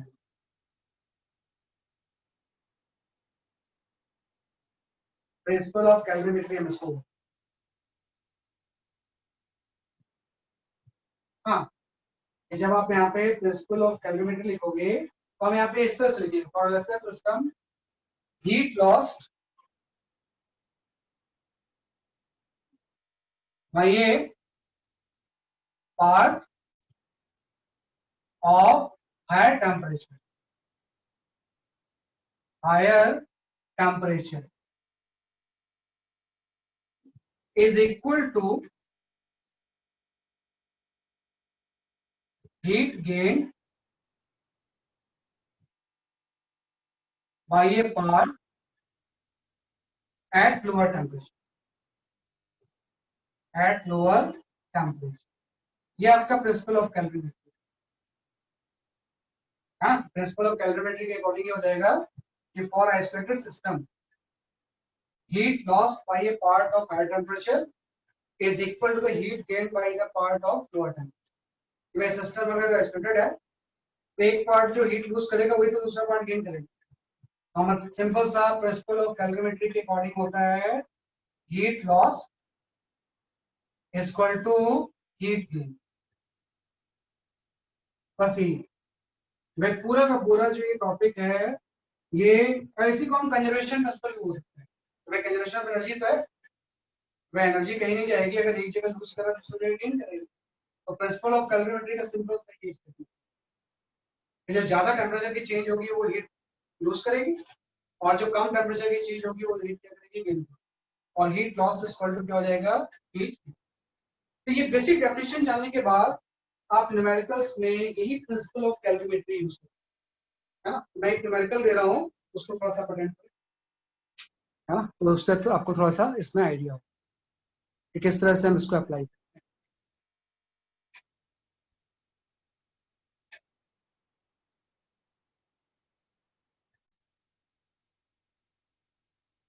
हाँ, तो यहाँ पे हम we can go for this question, बहुत एलिमेंट्री क्वेश्चन है ये।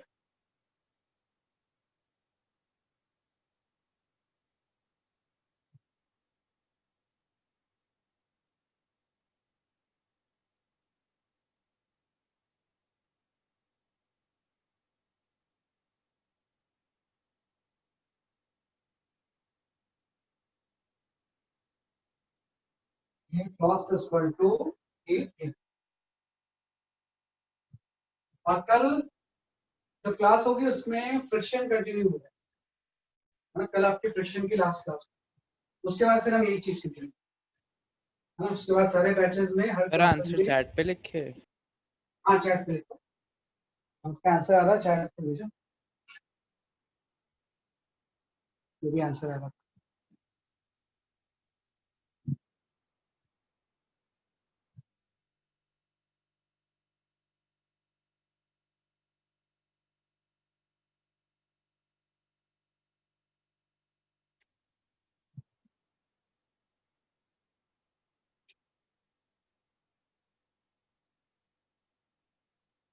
Final temperature of the mixture क्या होगा,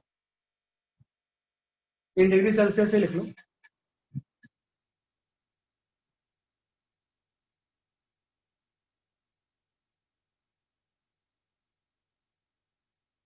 और एकदम सब लोग पेशेंस होके ना, थोड़ा 5 मिनट क्लास में भले ज्यादा लग जाए, लेकिन पेशेंस होके इसको समझ के जाना इस क्वेश्चन, क्योंकि मेन कंसेप्ट में इसी क्वेश्चन में अभी समझाऊंगा, फिर बाद में नहीं बोलना ये मिस हो गया।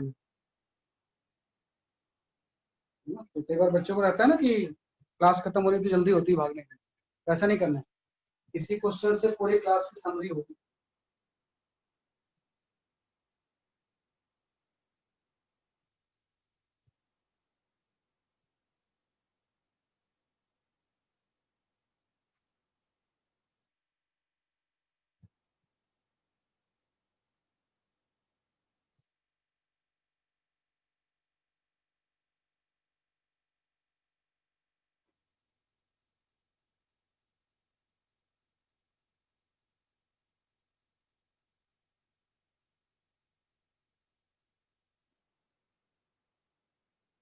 देखता हूँ क्या आंसर आ रहा है आपका।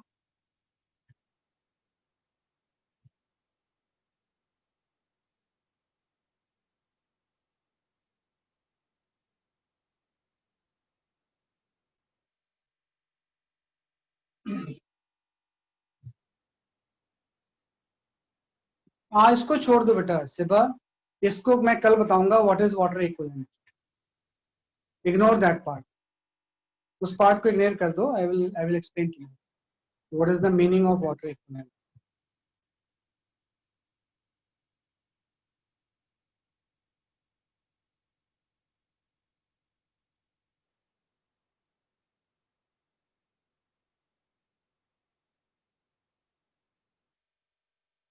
आप बिना मतलब डेसिमल्स के आंसर दे दो, ऐसे मेरे पास डेसिमल्स का आंसर नहीं है, लेकिन आंसर किसी का आ नहीं है, अभी तक किसी का भी आंसर सही नहीं।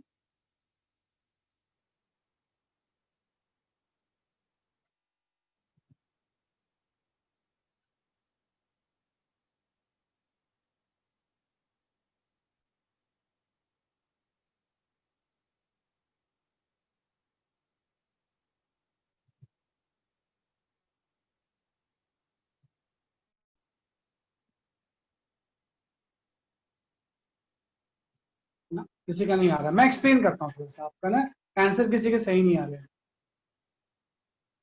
आंसर किसी के सही नहीं आ रहा। आई विल एक्सप्लेन, आप ध्यान देना थोड़ा सा ना, इधर ध्यान देना सब लोग बेटा, कोई जल्दबाजी नहीं करना है इसको समझने में, नहीं तो ये अगर नहीं आया फिर आगे नहीं आएगा।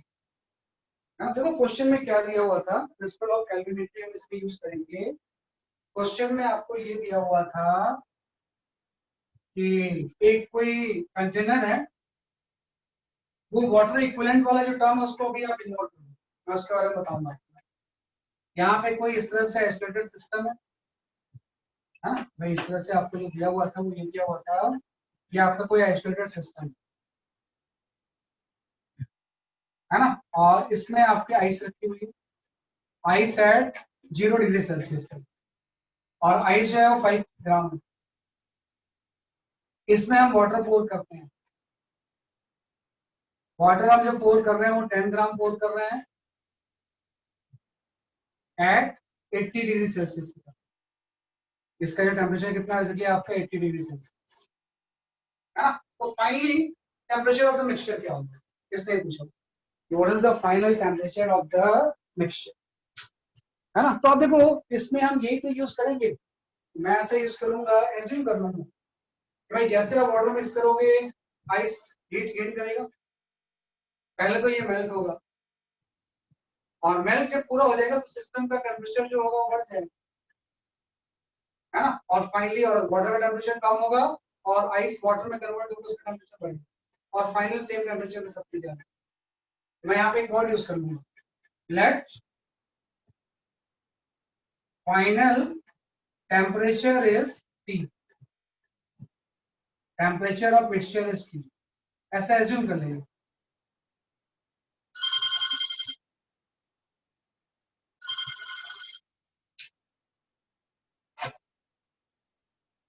Late final temperature of the mixture जो है वो कितना है, इसलिए आपका T, और इसके बाद हम बोलेंगे इस केस में यही तो होगा, हम वर्ड यूज करेंगे heat loss is equal to heat gain, हाँ प्रिंसिपल ऑफ कैलकुलेट, ये मेथड 1 है, दोनों मेथड मैं बताऊंगा। It will take 5 minute extra class, कोई छोड़ के नहीं जाएगा, जहां छोड़ के गए मतलब ये चैप्टर छूट जाएगा।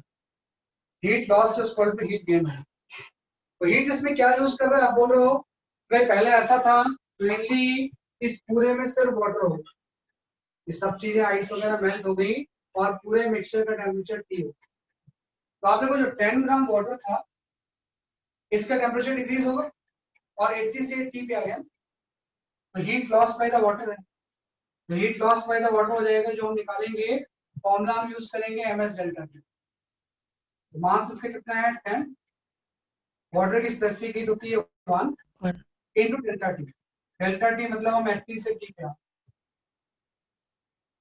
Heat loss ms delta T, 10 gram water का टेम्परेचर जिससे कि स्पेसिफिक हीट 1 था कैलोरी में, उसका टेम्परेचर 80 से T पे आ गया, तो उसने कुछ हीट लूज किया, ये हीट गेन किसने की, ये गेन इस आइस से किया। तो आइस तो पहले मेल्ट होगी ना 0 डिग्री सेल्सियस, तो जब मेल्ट होगी तो इसको जो हीट लगेगा वो m इंटू LF लगेगा, 5 ग्राम इंटू LF, LF 80 होता है, latent rate of fusion of ice क्या होता है, इसलिए आपके 80 होता है, ये 5 ग्राम आइस, है ना, आप इस तरह देखना भाई 5 ग्राम आइस कन्वर्ट हो गई 5 gram water at 0 degree Celsius, sir 5 gram ice की कन्वर्ट हो गई 5 ग्राम वाटर पे 0 डिग्री सेल्सियस, हाँ उसके लिए हीट जो लगेगी वो ml लग जाएगी, सर लेकिन आपको पता है बेटा वेट करो थोड़ी देर, heat loss by the water हो गया 10 ग्राम वाटर का टेम्परेचर 80 से T आ गया, तो इसने इतना हीट लूज किया ms डेल्टा टी, आइस ने मेल्ट हुई 0 डिग्री सेल्सियस पे 5 ग्राम वाटर में कन्वर्ट हो गई, तो m इंटू एल, लेकिन आपको पता है जो आइस वाटर में कन्वर्ट होगा उसका टेम्परेचर तो 0 से T पहुंचा होगा, फाइनली तो सबका टेम्परेचर T है, प्लस आपका यहाँ पे जाएगा 5 ग्राम वाटर, जब ये 5 ग्राम वाटर में कन्वर्ट हो गई है 0 डिग्री सेल्सियस पे, उसके बाद इसका temperature 5 gram water at T degree Celsius में पहुंच गया, यहाँ वाली हीट भी लेनी पड़ेगी, तो 5 into specific heat, specific heat water का होता है 1 इंटू टेम्परेचर चेंज आपका 0 से T हो गया, तो T माइनस 0 हो गया, तो ये मतलब हो गया तो भाई वाटर 80 से T पे आ गया तो इतना हीट उसने यूज किया, इस हीट को गेन करके पहले आइस मेल्ट होगी, और जब वो वाटर में कन्वर्ट होगी तो उसका टेम्परेचर 0 से T है, तो फाइनली सब चीज का टेम्परेचर कितना होगा, T। यहाँ से आप T की वैल्यू निकालो, जब आप यहाँ से T की वैल्यू निकालोगे तो T की वैल्यू 80/3 आ जाएगी।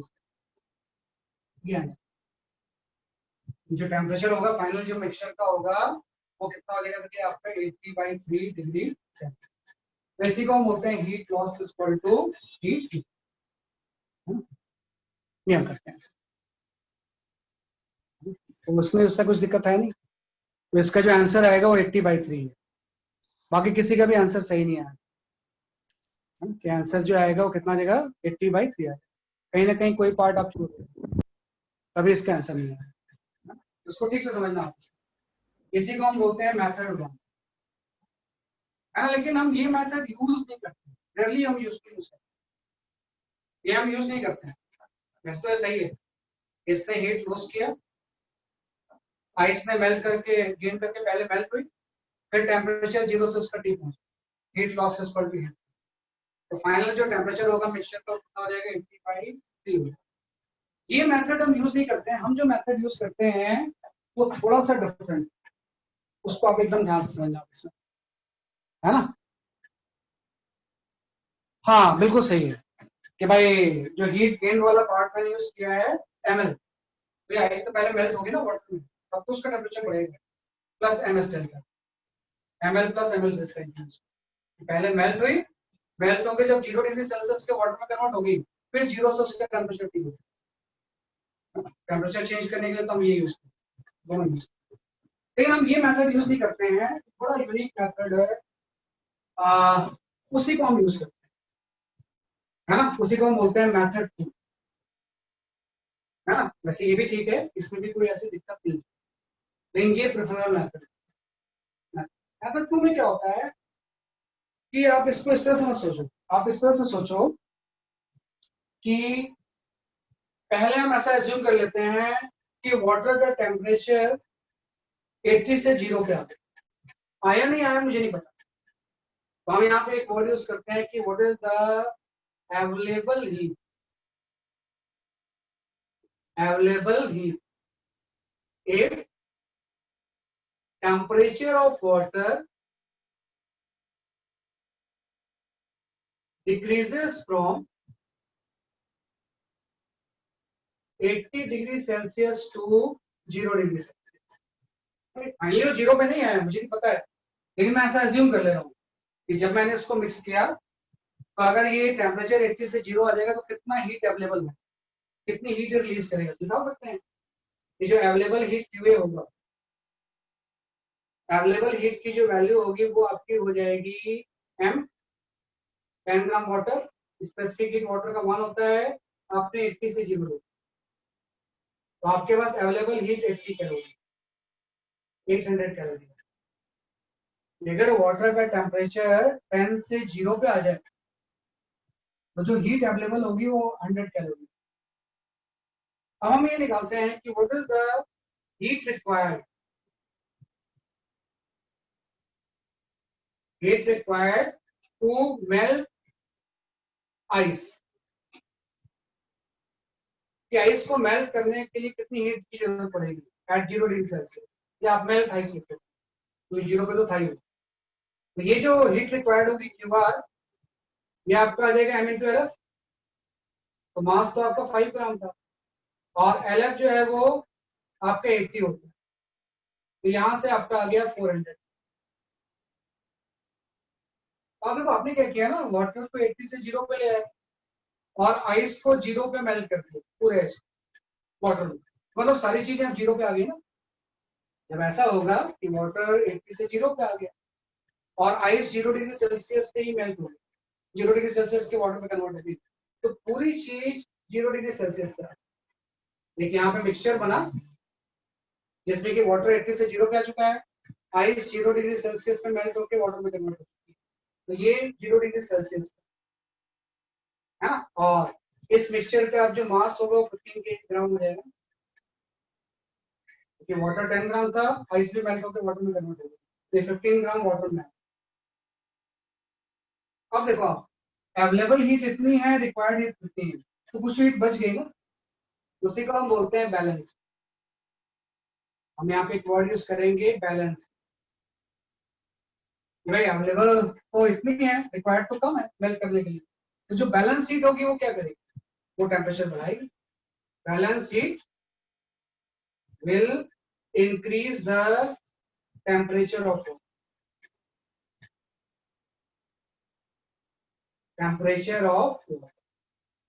ये एक बड़ा अच्छा मेथड होता है कि आप वाटर को 0 पे ले आए, कितनी अवेलेबल हीट है, हीट रिक्वायर्ड 400, तो जो बैलेंस हीट होगी इसका जो डिफरेंस होगा, है ना, वो आपकी हो जाएगी, दोनों को डिफरेंस लेंगे तो जो क्यू बैलेंस होगा उसकी वैल्यू 400 है। ये वाटर के टेम्परेचर को बढ़ाएगी फ्रॉम 0 to T।